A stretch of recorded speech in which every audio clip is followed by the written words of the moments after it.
আসসালামু আলাইকুম। আশা করছি সবাই ভালো আছেন।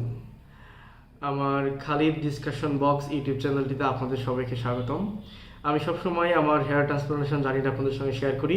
অ্যাডিশনাল করে ইনফরমেশন পেলে সেটা আপনাদেরকে দেওয়ার চেষ্টা করি যেন আপনাদের উপকার হয়। আমি যদি এই ইনফরমেশনগুলো 2021-এ পেতাম অথবা 2020-এ পেতাম তাহলে হচ্ছে আমার চুলের অবস্থাটা এমন হতো না। তো আজকে হচ্ছে আমার যে হেয়ার ফলটা হয়েছিল, কিভাবে শুরু হয়েছিল, তারপর মিনোক্সিডিল নেওয়ার পর আমি অফ করে দিলাম, দেওয়ার পর আবার কেন আমার হেয়ার ফলটা হলো, এগুলো নিয়ে আজকে আপনাদের সঙ্গে কথা বলবো। বেসিক্যালি গত একটা কমেন্টে আপনারা একজন কমেন্ট করেছিলেন যে জ্বর হওয়ার পর কেন চুল পড়তেছে, এটা দিয়ে কিভাবে প্রিকশনস নিতে পারি। তার পরিপ্রেক্ষিতে আমি একটা ইনফরমেশন আপনাদেরকে দিচ্ছি যেটা আমারও হয়েছিল, আপনাদের অনেকেরই হতে পারে এটা। তো আমি আশা করি এই ভিডিওটা আপনাদের খুব উপকার হবে, আপনারা শেষ পর্যন্ত দেখবেন। টাইফয়েড হওয়ার পরে কি কি টাইপের মেডিসিনস খেতে হবে সেটা আপনাদেরকে আমি ভিডিওতে বলে দিব, শেষ পর্যন্ত দেখুন। শুরুতেই আমি বলি, হেয়ার ফলটা যখন হয় অথবা যখন আপনার টাক অথবা বল্ডনেসটা দেখা দেয়, তখন আপনার সারাউন্ডিংসের মানুষগুলো আপনাকে নিয়ে অনেক ফাজলামি করতে শুরু করে। আপনি তখন টাকের কাতারে চলে যান। ইনিশিয়ালি এটা মেনে নিতে খুবই কষ্ট হয়, বাট এটাই বাস্তব যে আমি তখন টাক হয়ে গেছি অলরেডি।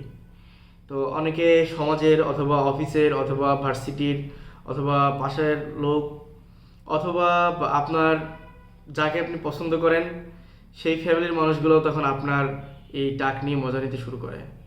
যে আপনি অথবা আপনাকে যে বিয়ে করবে তার ফ্যামিলি থেকে বলে একটা টাক ছেলের সঙ্গে কেন আপনাকে বিয়ে দিবে, কারণ টাক মানুষ সমাজের চোখে অনেক বেশি নেগলেক্টেড হয়ে যায়। যদি না আপনার অনেক বেশি টাকা পয়সা থাকে, তাহলে আপনার অনেক টাকা থাকলে টাক আপনার কাছে কোনো ইস্যুই না। যাই হোক, তো আমার যে চুল ছিল, মাশাল্লাহ আলহামদুলিল্লাহ অনেক বেশি চুল ছিল আমার কার্লি হেয়ার ছিল। এত বেশি চুল ছিল যে আপনার টিথ বেশি যে চিরুনিগুলো আছে ঘন টিথের, এই চিরুনিগুলো হচ্ছে একটা সময় হচ্ছে আমার চুলের ভিতর দিয়ে যেত না, এত বেশি ঘন আমার চুল ছিল। আমার বড় ভাই আমার থেকে 5-7 বছরের বড়, ওনার মাথায় এখনো অনেক বেশি চুল আছে। তো আমার যখন চুল পড়তে শুরু হয় তখন আমার বাসা থেকে অনেক বলে কেন চুল পড়তেছে। তখন আমি বুঝি নাই কি কেন আমার চুল পড়তেছে, বাট এর একটা ব্যাকগ্রাউন্ড আছে। সেটা হচ্ছে 2020-এর জানুয়ারির শেষের দিকে আমার টাইফয়েড হয়েছিল। জানুয়ারির 31 তারিখে আমার এখনো মনে আছে, কারণ ওই দিন হচ্ছে আমার একটা বন্ধুর জন্মদিন। ওই জন্মদিন থেকে আমি যখন বাসায় আসি এরপরে রাত্রে থেকে আমার জ্বর হওয়া শুরু হলো। তো এটা টাইফয়েডে হয়ে গিয়েছিল। টাইফয়েড হওয়ার পর যখন আমি অফিসে যাই, অফিসে যাওয়ার পরে আমাকে দু একজন বলেছিল যে টাইফয়েড হলে কিন্তু চুল পড়তে পারে অথবা কোনো একটা অর্গান ড্যামেজ হতে পারে, তুমি এইটা নিয়ে একটু কাজ করিও। আমি এটা ক্যারি করে নাই, কারণ এর আগে যখন আমার টাইফয়েড হয়েছিল তখন আল্লাহর রহমতে আমার কোনো প্রবলেম হয় নাই। তো এই টাইফয়েড হওয়ার পর আমাকে উনি বলার পরেও আমি কোনো প্রিকশনস নেই নাই। না নেওয়ার পর আস্তে ধীরে আমার 2-3 মাস পর থেকে চুল পড়তে শুরু হয়। এখন টাইফয়েড হলে চুল কেন পড়ে সেটা একটু বলি। টাইফয়েড হওয়ার পর আমাদের বডির অনেকগুলো অর্গান হচ্ছে অনেক উইক হয়ে যায়। এই উইক হওয়ার ফলে হচ্ছে অনেক অর্গান ড্যামেজও হতে পারে। তো হেয়ার ফলিকলগুলোও অনেক উইক হয়ে যায়, কারণ হচ্ছে আপনি যখন টাইফয়েড ফিভারে আক্রান্ত থাকেন তখন হচ্ছে আপনার বডির সব অর্গানগুলো নর্মালি কাজ করে না, অথবা সাফিসিয়েন্ট নিউট্রিশনস পায় না, বডি হচ্ছে অনেক বেশি উইক থাকে তখন। তো এই জন্য হচ্ছে আপনার যখন যে কোনো অর্গানে ড্যামেজ হবে সেই অর্গানটার উপরে ইফেক্ট পড়ে ওই টাইমটাতে এসে। তো আমার যেটা হয়েছিল, আমার হেয়ার ফলটা শুরু হয়েছিল 2 থেকে 3 মাস পর। তো এই টাইফয়েড হওয়ার পর বেসিক্যালি আপনার ইমিডিয়েটলি চুল পড়বে না, আপনার 2 থেকে 3 মাস পরেই আপনার চুল পড়তে শুরু হবে। তো আমার 2-3 মাস পরেই চুল পড়তে শুরু হয়। এটাকে আমি নর্মালি নিয়েছিলাম, কারণ আমার মনে হয় না যে চুল পড়তে পারে। তো 2020-এর যখন মিড চলে আসলো, আপনার দ্যাট মিনস মিডের শেষের দিকে, সেপ্টেম্বরের দিকে এসে হচ্ছে আমি এটা অবজার্ভ করি যে হ্যাঁ আমার চুল অনেক বেশি পড়তেছে। কারণ আমি গোসল করতে যে দেখতেছিলাম আমার হাতে অনেক বেশি চুল, আমি যেখানে ঘুমাই আমার বেডে অনেক চুল দেখতেছিলাম, আমার রুমে অনেক বেশি চুল পড়ে থাকতো, ছোট ছোট চুল। তো তখন আমি অবজার্ভ করি যে না, আমার চুল হয়তো ড্রাস্টিক্যালি ফল শুরু হয়েছে। এরপর 2020-এর শেষের দিকে অথবা 2021-এর শুরুর দিকে হচ্ছে আমি আমার পরিচিত একজনের সঙ্গে কথা বলি যে হেয়ার ট্রান্সপ্লান্টেশন করেছে। ওনাকে বলার পর উনি আমাকে কিছু মেডিসিনসের সাজেশনস দেয়, প্লাস উনিই আমাকে মেডিসিনসগুলো এনে দেয়, কারণ ওনার এই লিঙ্ক আপটা ছিল মেডিসিন চায়নার। উনি আমাকে অ্যালোক্সিডিল এফ এনে দিয়েছিল, মিনক্সিডিল অ্যান্ড ফিনিস্ট্রেট কম্বিনেশন।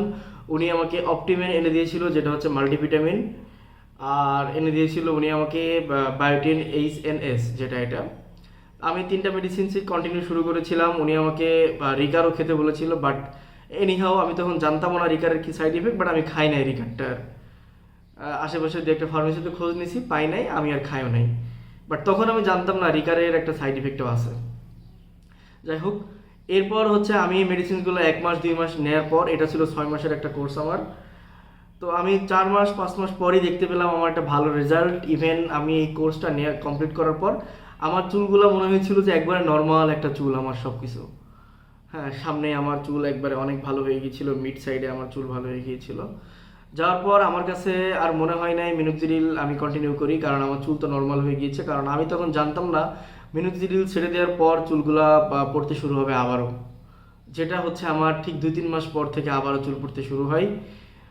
চুল পড়তে শুরু হলেও আমি তখনও ভেবেছিলাম এটা নর্মাল, আমি নর্মালি নিয়েছিলাম। ঠিক 4 থেকে 5 মাস পর আমি আবারও 2021-এর শেষের দিকে এসে আবারও আমি আমার ওই পরিচিত ওনাকে নক দিলাম যে ভাই আমার তো চুল আবার পড়তে শুরু হয়েছে, এখন আমি কি করতে পারি।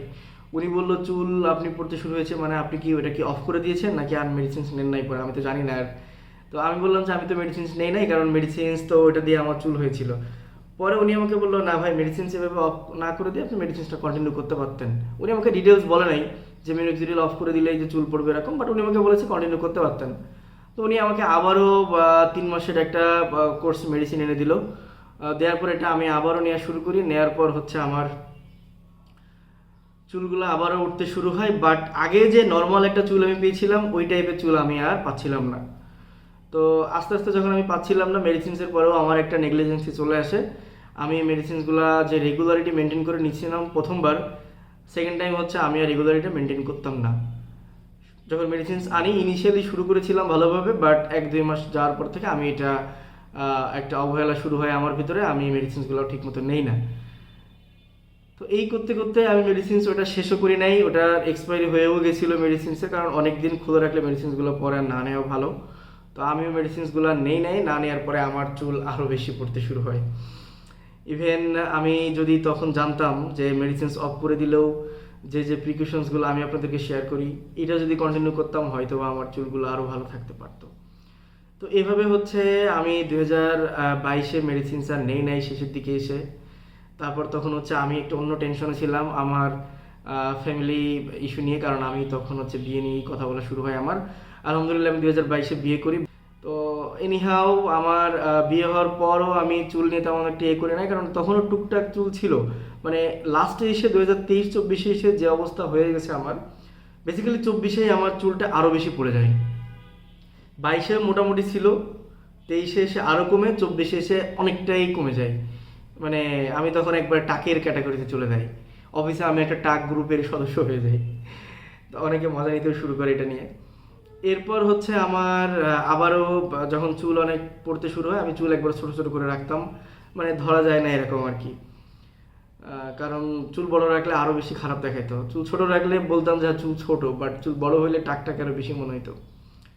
এরপর এসেই হচ্ছে আমি 2025-এর ফেব্রুয়ারি 20-21-এ আমার ওয়াইফ অ্যান্ড আমি ডিসকাস করে আমরা হেয়ার ট্রান্সপ্লান্টেশন জার্নিটা শেয়ার শুরু করি এবং হেয়ার ট্রান্সপ্লান্টেশনটাও করি। এরপর থেকে আমি আমার সব কিছু আপনাদেরকে শেয়ার করেছি।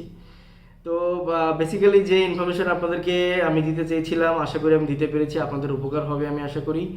টাইফয়েড হলে আপনারা টাইফয়েডের পর অন্তত যে মেডিসিনসগুলো নেবেন সেটা হচ্ছে একটা করে মাল্টিভিটামিন আপনি নেবেন, কারণ আপনার নিউট্রিশনস ডেফিসিয়েন্সি তখন জেনারেট হয়।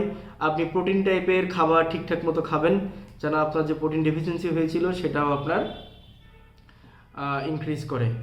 আপনি যদি মাল্টিভিটামিন অ্যান্ড এই প্রোটিনটা কন্টিনিউ করেন, একটা ভালো হেলদি লাইফ লিড করেন, এরপর থেকে আপনার চুল পড়াটা এত বেশি হবে না। চুল পড়লেও সেটা হচ্ছে আপনার কিছুদিনের ভিতরে চুল পড়াটা নর্মাল হয়ে যাবে। তো আমি আশা করি আপনাদের এই ভিডিওটা খুব উপকার হবে। আর একটা ভাইয়া কমেন্ট করেছিলেন যে জ্বরের পরে কেন চুল পড়ে অথবা চুল পড়তেছে, কিভাবে কি করব। তো আপনার ওই ভিডিওটা খুব উপকার হবে।